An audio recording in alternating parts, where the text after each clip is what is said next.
जगाला शांतीचा आणि क्रांतीचा संदेश देणारे तथागत गौतम बुद्ध, आपल्याला माणूस म्हणून ओळख देणारे डॉक्टर बाबासाहेब आंबेडकर आणि आजचा दिवस जागतिक महिला दिवस म्हणून ह्या जगातील समस्त महानायिकांना मी प्रथम अभिवादन करते।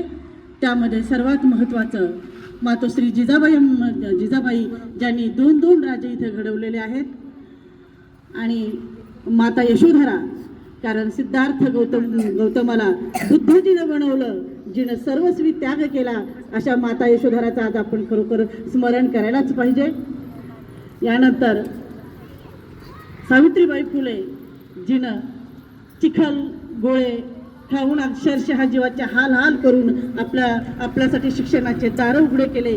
केवळ शिक्षणाचे दारं उघडे केले नाही, अनेक महानायिकांना त्यांनी जन्माला घातलं। ताराबाई शिंदे असोत की मुक्ता साळवे असो, अशा अनेक महानायिकांना जन्माला घालणारी माता सावित्री आणि माता रमाई, जिनं परदेशामध्ये बाबासाहेबांना शिकवलं आणि जिच्या फाटक्या लुगड्यानं आज आपण चांगली वस्त्र घालत आहोत, आज आपण दागिदागिने घालत आहोत, त्या मातोश्री रमाबाईला, या सर्व महानायिकांना मी प्रथम अभिवादन करते आणि तुम्हाला सर्वांना महिला दिनाच्या शुभेच्छा देते। खरं म्हणजे महिला दिनाच्या शुभेच्छा देताना मी नेहमीच कन्फ्यूज होत असते। महिला दिनाच्या शुभेच्छा देताना का माहीत, पण मला कुठेतरी त्या बैलपोळ्याची आठवण येते।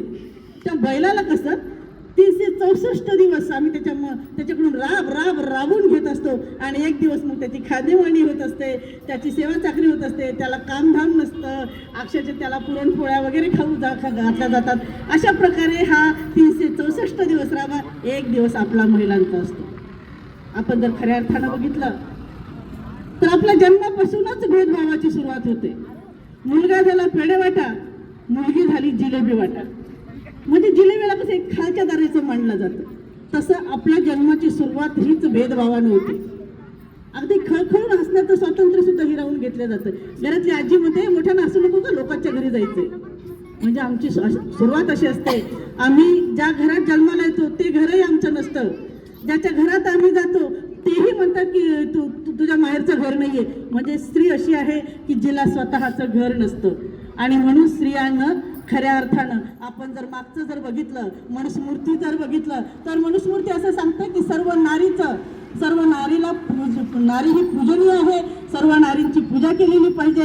जिथं लक्ष्मी पाहिजे असेल तिथं नारीची पूजा करा, म्हणजे लक्ष्मी प्राप्त होते। मला एक सांगा, तुम्ही ह्या बसलेल्या स्त्रिया आहेत, किती जणींचं त्यांच्या घरामध्ये पूजा झालेली आहे? किती जणींच्या नवऱ्यानं पूजा केली, किती जणीच्या भावानं पूजा केली, किती जणीचा बाप म्हणाला, बेटा बसभर मी तुझ्या पूजा करतो, तुझी पूजा झाली की मला लक्ष्मी येईल। पूजा फक्त त्याच स्त्रीची होते जी माहेरावरून लक्ष्मी घेऊन येते, त्या स्त्रीची थोडीफार पूजा होते, थोडीफार इज्जत होते, नाहीतर कमवणाऱ्या स्त्रियांची पूजा होते। पूजा म्हणजे शब्दाने पूजा होते, कुठेतरी त्यांचा आदर केला जातो, ज्या स्त्रिया कमवतात, ज्या स्त्रिया पैसे कमवून आणतात। म्हणून प्रत्येक स्त्री ही कमवती झाली पाहिजे, प्रत्येक स्त्रीनं कमाई ही केलीच पाहिजे, कारण कमाई हे स्वाभिमानाचं लक्षण आहे। फार सुरुवातीला जर आपण बघितलं तर हा भारत देश हा मातृसत्ताक देश होता। मातृसत्ताक म्हणजे आईच्या नावानं मुलं ओळखली जायची।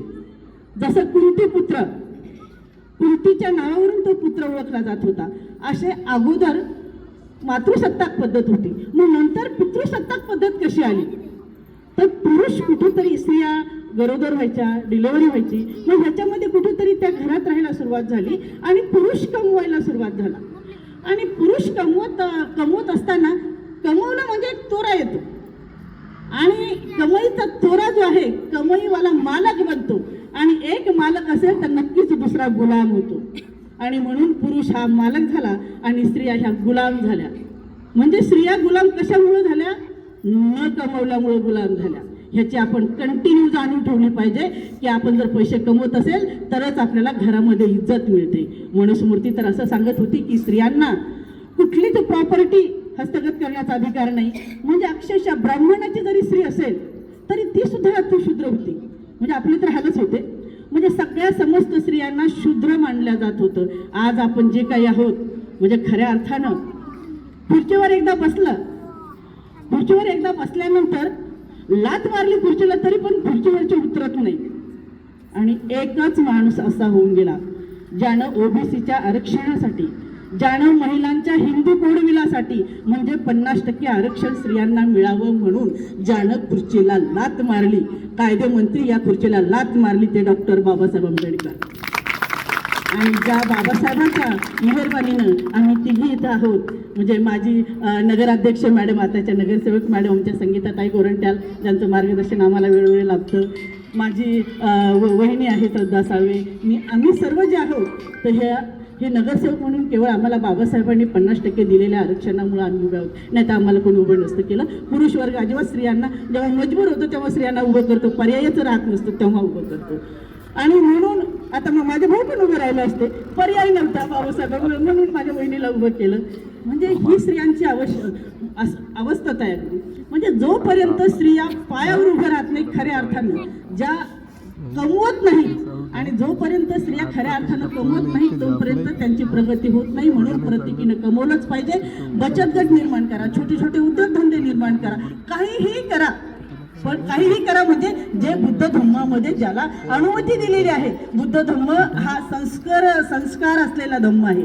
आणि धम्माचा जर विचार केला तर आपला भारत हा फार संस्कृती असलेला धर्म आहे, संस्कृती असलेला देश आहे. त्यामुळे नक्कीच स्त्रियांचं कर्तव्य आहे की त्यांनी संस्कृतीचं पालन केलं पाहिजे. मी इथे ज्या लेडीज बसलेल्या आहे, ही संख्या जरी कमी दिसत असली ना, तरी प्रत्येक स्त्री ही 2-2, 3-3 जणांना घडवत असते, 2-3 जणांना संस्कारक्षम करत असते. प्रत्येकाला 2-2, 3-3 लेकरं तरी असतात, आणि ही संस्कार फार आवश्यक असतात. आणि संस्कार करत असताना आपण बारीक बारीक गोष्टीकडे लक्ष दिलं पाहिजे. आजकाल संस्कृती म्हणजे स्त्री स्वातंत्र्याच्या नावाखाली फार म्हणजे अवैचारिकता आणि फार पुरोगामित्व बोकाळलेलं आपल्याला दिसून येतं. स्त्रिया जे काय अर्धवट कपडे घालतात, बऱ्याच आपल्या लेकरांना, आपण छोटे बंद असणारे, माझी फॅमिली आहे त्यामुळे मी मोठेपणानं बोलू शकते. लहानपणी लेकरांना आपण, मुलींना जे अर्धवट कपडे घालतो, पोट उघडे, हात उघडे वगैरे वगैरे, तर मुलींना काय होतं याची सवय लागते. आणि आई आज जर 1/4 उघडे ठेवत असेल तर लेकरं उद्या अर्ध उघडे राहतात. आणि म्हणून प्रत्येक आईनं आपल्या देशाची संस्कृती ही जपलीच पाहिजे, आपल्या धम्माची संस्कृती जपलीच पाहिजे. प्रत्येकीनं अंगभर कपडे हे घातलेच पाहिजे.